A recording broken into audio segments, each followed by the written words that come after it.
یا ایھا الذین آمنوا اتقوا اللہ وکونوا مع الصادقین، اے ایمان والو اللہ سے ڈرو اور سچوں کے ساتھ ہو جاؤ۔ رب تبارک و تعالی ایک جگہ ارشاد فرماتا ہے، الا ان اولیاء اللہ لا خوف علیہم ولا هم یحزنون، خبردار آگاہ جو اللہ کے ولی ہوتے ہیں نہ انہیں کوئی خوف ہے نہ کوئی غم، اس لیے کہ جو اللہ کے ولی ہوتے ہیں ان سے اللہ کی رضا حاصل ہو جاتی ہے،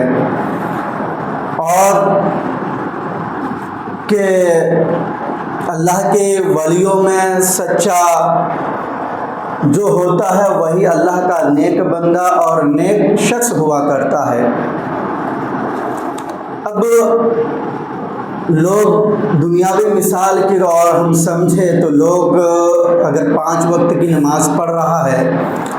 اگر آپس میں تھوڑی اچھی گفتگو کر رہا ہے، آپس میں ہم کلام جب ہوتے ہیں تو کبھی اپنی زبان سے اگر وہ بیہودہ والی باتیں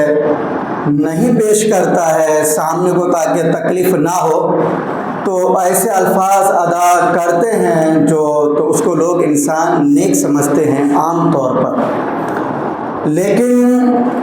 اللہ تبارک و تعالی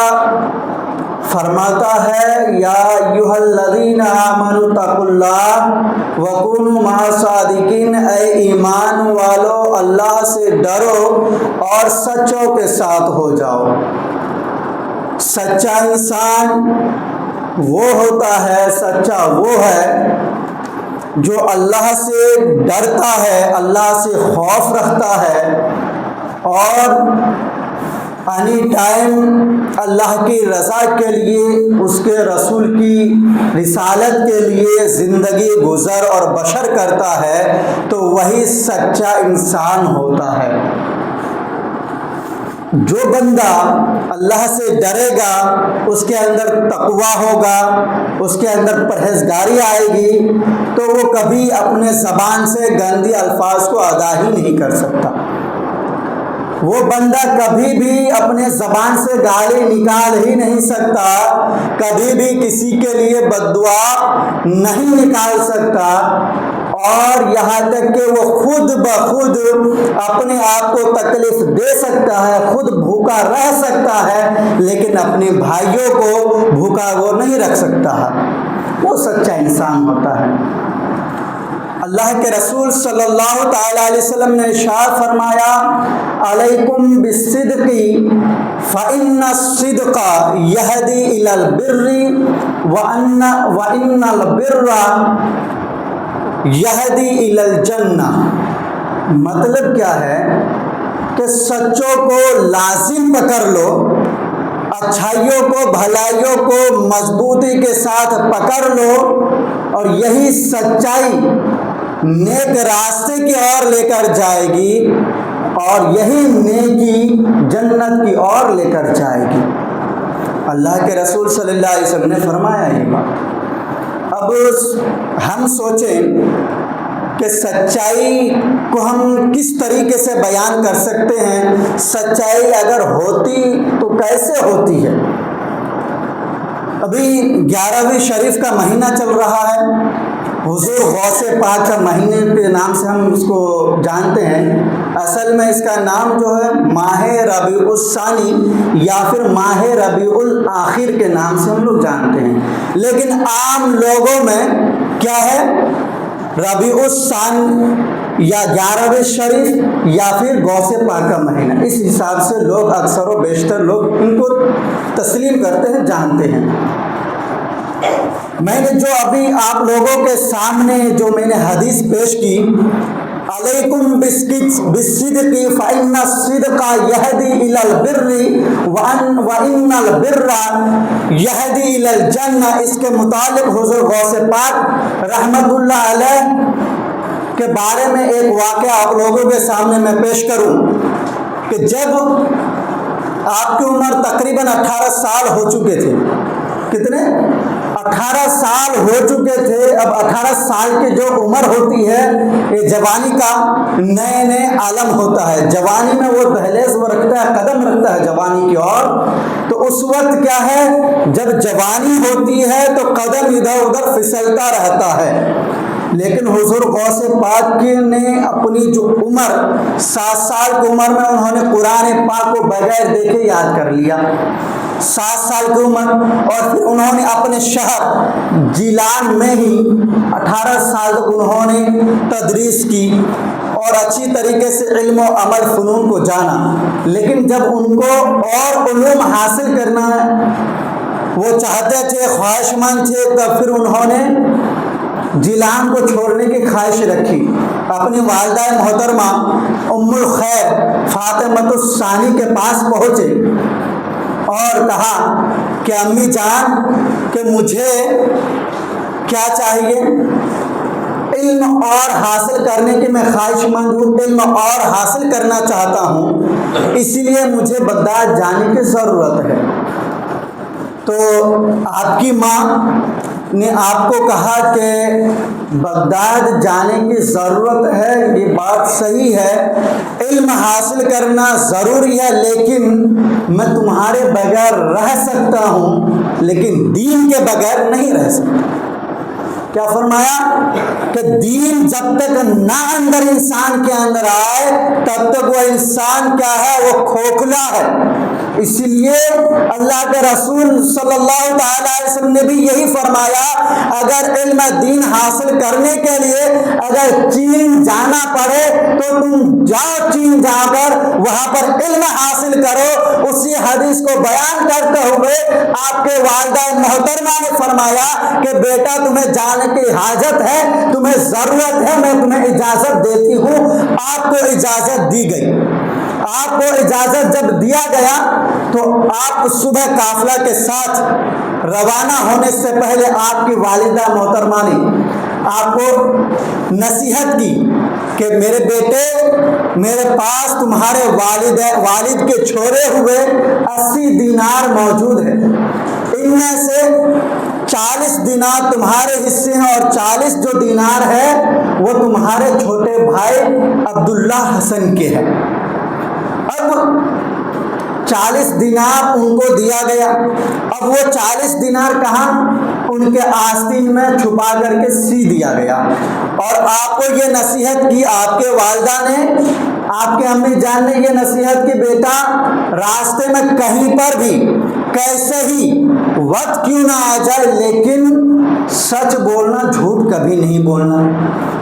آج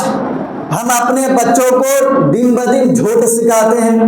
اگر وہ کہیں سے اگر وہ کسی بچے کو مار کر کے آ رہے ہیں تو اپنے بچے کو ہم خود سکھا رہے کہ ہم نے نہیں مارا.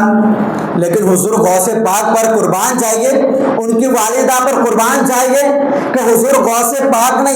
اپنی والدہ محترمہ کی نصیحت لی. ان کی ماں نے کہا بیٹا کہ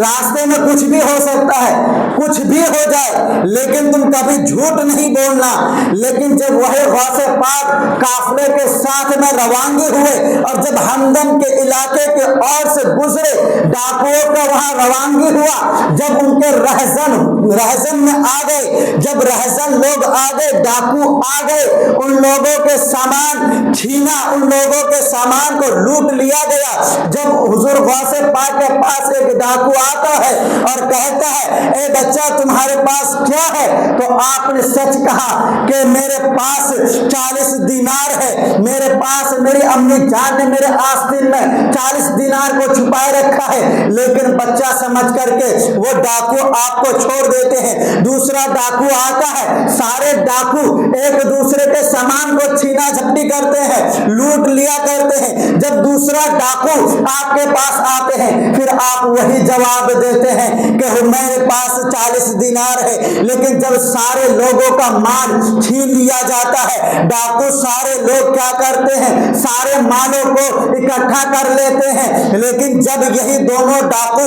اپنے سردار کے پاس جا کر کے حکم کرتا ہے، وہاں پر فرمان جاری کرتا ہے کہ حضور ہمیں یہ بات سمجھ میں نہیں آتی کہ اس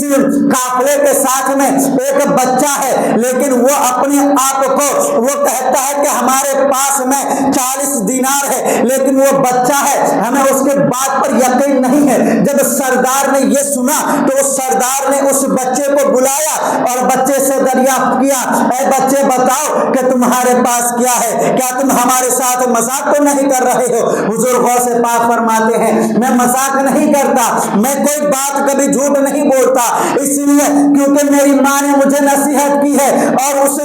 سردار کو یہ بھی کہا جاتا ہے کہ میرے پاس 40 دینار ہے۔ وہ سردار کہتا ہے اے بچے مجھے پتا ہے تم مذاق کر رہا ہے، لیکن حضور غوث پاک فرما رہے ہیں نہیں سردار جی میں مذاق نہیں کرتا، میں کبھی بھی مذاق نہیں کرتا، کیونکہ میرے بچپن ہی سے میرے اندر مذاق کی کوئی بھی کوالٹی نہیں پائی جاتی ہے، اس لیے میں مذاق نہیں کرتا ہوں۔ تو حضور غوث پاک کے جب یہ بات سنا جاتا ہے اور جب حضور غوث پاک کے آستین کو کھولا جاتا ہے تو اس میں صحیح میں 40 دینار نکلتے ہیں، اور جب 40 دینار نکلتے ہیں تو وہ باسردار کہتا ہے اے بچے تم اپنی مال کی حفاظت کر سکتے تھے، تمہاری ماں نے تمہاری مال کی حفاظت کے لیے تمہارے آستین پر چھپائے تھے، لیکن تم تو ہم سے جھوٹ بھی بول سکتے تھے، لیکن تم نے ایسا کیوں نہیں کیا؟ لیکن وہ حضور غوث پاک فرماتے ہیں کہ اے سردار تم کو نہیں پتا میں اپنی ماں کی بات کو ٹال نہیں سکتا، میری ماں نے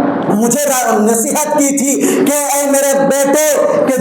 راستے میں کچھ بھی ہو سکتا ہے، راستے میں کچھ بھی ہو سکتا ہے، لیکن جھوٹ نہیں بولنا، کتنا ہی بڑا مصیبت کیوں نہ آ جائے، لیکن میرے بیٹے اس پر کیا جھوٹ کبھی بھی مت بولنا۔ اس لیے میں نے اپنے ماں کے وعدے کو نہیں بھلایا، اپنے ماں کے وعدے کو نہیں ٹالا، کیونکہ میں جھوٹ بول کر کے میں اپنی مالوں کی حفاظت تو کر سکتا تھا، لیکن ماں کے وعدے کو توڑ نہیں سکتا، اس لیے میں نے جھوٹ نہیں بولا۔ یہی وجہ ہے کہ لیکن جب ان سردار نے حضور غوث پاک کی اس بات کو سنا اور دلوں میں سے اثر پڑ گئی، کہا کہ اس بچے اس نوجوان لڑکے اس